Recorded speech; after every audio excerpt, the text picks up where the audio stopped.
បាទសួស្តីបងប្អូនអរគ្នាថ្ងៃនេះមានត្រូវបាទផ្សេងហើយចង់បញ្ជាក់ជូនបងប្អូនចំនួនមួយគូបាទគឺ Premier League អង់គ្លេសបាទសម្រាប់យើងមិញយ៉ាងម៉េចដែរ admin ឲ្យគូបាល់ Arsenal ហើយនឹងបាសេណាបងប្អូនបាទបានលេងតាម admin អត់បាទ admin យំមិញគឺយប់នេះដល់សុបទៀតហើយបាទថ្ងៃនេះ admin ក៏មានតម្រុយបាល់ពិសេសចង់បញ្ជាក់ជូនបងប្អូនគឺ Everton ប៉ះគ្នាជាមួយនឹងបាទ West Ham បងប្អូនអញ្ចឹងผมមើលតាមការភាគរបស់ admin ឃើញថា Everton មានពិន្ទុច្រើនជាង West Ham បាទ Everton ឈរនៅ rank ទី12បាទមាន7ពិន្ទុរីឯ West Ham ឈរនៅ rank ទី19មានតែ3ពិន្ទុនោះទេបាទគូពីរនេះមើលតាមការប្រកួត5ប្រកួតចុងក្រោយគឺ Everton យកឈ្នះ2ចាញ់2និងស្មើ1បាទរីឯ West Ham ឈ្នះតែមួយប្រកួតទេបងប្អូនបាទគឺចាញ់4ប្រកួតអញ្ចឹងបើយប់នេះបងប្អូនចង់លេង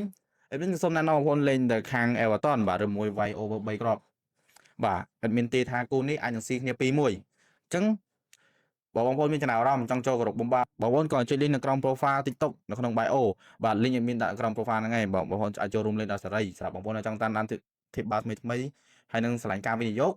បាទក៏មានបងប្អូនយើងតម្លាក់បងបាជារៀងរាល់ថ្ងៃផងដែរជួយតម្លាក់គ្នាហើយនឹងជួយផ្ដល់យោបល់ពិភាក្សាជូនគ្នាអញ្ចឹង